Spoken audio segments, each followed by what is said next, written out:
যেমন তুমি যে রুটের কথা বললে, তুমি যে তোমার ওই নেমে যাওয়ার কথা বললে রাত্রিবেলা, ওই তেহট্টের ওই স্টপটায় ফিরে যাওয়ার কথা বললে, এগুলোও তো কোথাও না কোথাও পার্সোনাল একটা এক্সপিরিয়েন্স থেকে এসছে। হ্যাঁ হ্যাঁ, এর বাকিটা ব্যক্তিগত, অ্যাকচুয়ালি পার্সোনাল এক্সপিরিয়েন্স অনেকটাই। মানে আমি যদি আগে থেকে এক্সপিরিয়েন্স না করতাম এগুলো বানানো, মানে কাকে ধরবো, কাকে কি প্রশ্ন করব, কোন দিক দিয়ে কি করব, ওগুলো একটু মুশকিল হতো। মানে আমি যদি আগে না দেখতাম বা না জানতাম চরিত্রগুলোকে, তাহলে একটু অসুবিধে হতো তো বটেই। তবে প্রডিউসার যখন আমাকে বলেছিলেন যে তুমি প্রেমের কি বলছো, তুমি স্ক্রিপ্টটা চেঞ্জ মানে ঠিক করে নিয়ে এসো, তো আমি আর যাইনি মাস তিনেক। তারপর ছন্দাদিরাই বলেন তুই বাবা যা পার তুই কর। তুমি তুমি তখন প্রেম কি বুঝছিলে সেই মুহূর্তে? না তখন দেখো, প্রেম তখন এক ধরনের বোঝা, যেটা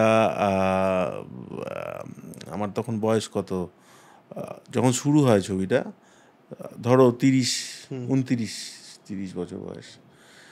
সেই সময় ওই 20-22 বছর, 24 বছরের ওই কিছুই জানি না এরকমও নেই।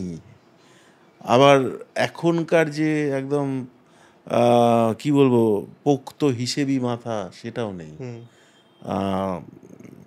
ফলত আমি বলবো তখন আর এক রকম, মানে প্রেমের অদ্ভুত অদ্ভুত আমার অভিজ্ঞতা হয়েছে আর কি, যেটাকে আমি জানি না প্রেম বলতে আবার আরেক ব্যাপার হয়। কিন্তু সেই সময় খুবই আমি এক ধরনের একটা ওই যে কারণে বাকিটা ব্যক্তিগত আর কি, এক ধরনের একটা এতে ছিলাম, মানে ওই সার্চেই ছিলাম ব্যাপারটা কি, মানে কখনো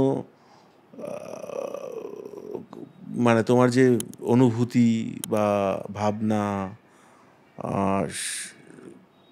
তোমার দুঃখ, মানে তোমার সমস্ত আবেগগুলো কিভাবে কাজ করছে এবং তুমি কোথায় যেতে চাইছো, আমি কেন করছি এগুলো।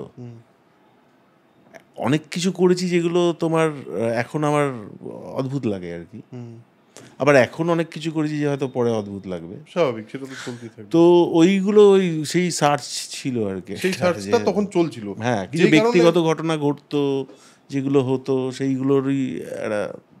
এবং এই যে তোমার একটা প্রেমের একটা আইডিয়াল স্পেস যেখানে গেলেই লোকে প্রেমে পড়ে যায়, এই আইডিয়াটাও কোথাও একটা ওই ব্যক্তিগত আবেগের যে মানে টানাপোড়েনটা তার মধ্যে থেকেই বেরিয়েছে। বেশ, এবার বাকিটা ব্যক্তিগত হওয়ার পর তোমাকে ফিল্ম মেকার হিসেবে বেশ কিছু মানুষ, এটা সমষ্টি, রেকগনাইজ করলো প্রথম কবে এবং কখন তুমি বুঝলে যে আচ্ছা না আমার ফিল্মটা না ইজ মানে কি বলবো লোকের কাছে কমিউনিকেট হচ্ছে আমি যেটা বলতে চেয়েছি, কারণ বাকিটা ব্যক্তিগত হওয়ার সঙ্গে সঙ্গে তো ঘটনাটা ঘটেনি। তো সেইটা কিরকম, মানে সেইটা কিভাবে হলো? এই বিশ্বাস নাও করতে পারেন, করার পর থেকে এক ধরনের একটা তৈরি হয়েছিল যে মানে যেটাকে বলে ওই ছোট ছোট করে কিছু, মানে আমার ফিল্ম দেখতে চায় এরকম। তার আগে টেলিফিল্মগুলো হয়ে গেছে, পপুলার হয়েছে, হ্যাঁ, এবং তারা দেখছে যে এরকম এরকম করছে। এবার বাকিটা ব্যক্তিগতর প্রথম যেটা হয়েছিল যে রিলিজ করার পর তো চলেনি, তখন আমি ওই বিভিন্ন জায়গায় গিয়ে গিয়ে দেখাতাম আর কি, ওই শো করা হতো আর কি, অ্যারেঞ্জ করতাম, শো করতাম, পশ্চিমবঙ্গের বিভিন্ন জায়গাতে করেছি। এবং সেটা শুধুমাত্র তাগিদ ছিল লোককে দেখানো। হ্যাঁ হ্যাঁ, একদমই। সেটা রাজলক্ষ্মীর ক্ষেত্রেও করেছিলাম, কিন্তু ওটা পরে করোনার ফলে এগোতে পারিনি বেশি। এবং ওই এই পুরো ব্যাপারটাতে যখন মানে লোকজন আসলে ছবিটা দেখতে শুরু করলেন, সেইটা হচ্ছে ওই তোমার ইন্টারনেটে একটা কোথার থেকে ওরা একটা ওই জিতে নিয়েছিল, জি বাংলাতে ওরা নিয়েছিল ছবিটা, দেখানোর পর থেকে ওরা ইন্টারনেটে 2-3 জায়গায় আপলোডেড হয়ে যায় এবং সেখানে লক্ষ লক্ষ লোক দেখে ফেলে। ওইখান থেকে ওই ব্যাপারটা তৈরি হয়। পরে ওই ভার্সানগুলো উড়েও যায়, কিন্তু ওই ওই ইউটিউবে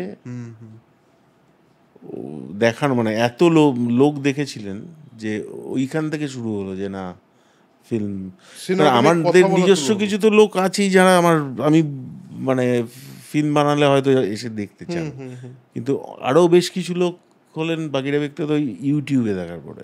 এবং ইউটিউবে শুধু না, টোরেন্টেও পাওয়া যাচ্ছিল আমার মনে আছে। হ্যাঁ, আমি খুঁজে বেড়াচ্ছিলাম তখন কোথা থেকে দেখবো, কারণ আমি তখন এখানে ছিলাম না, তো আমি ও টোরেন্ট থেকেই খুঁজে পেয়েছিলাম কিন্তু। হ্যাঁ, টরেন্টে, এবং আমি ওই গড়িয়াহাটের ডিভিডির দোকানে গিয়ে আমি কিনে, আমার এখনো আছে আমার কাছে, 60 টাকা দিয়ে বাকিটা ব্যক্তিগত ডিভিডি কিনে নিয়ে আসছিলাম।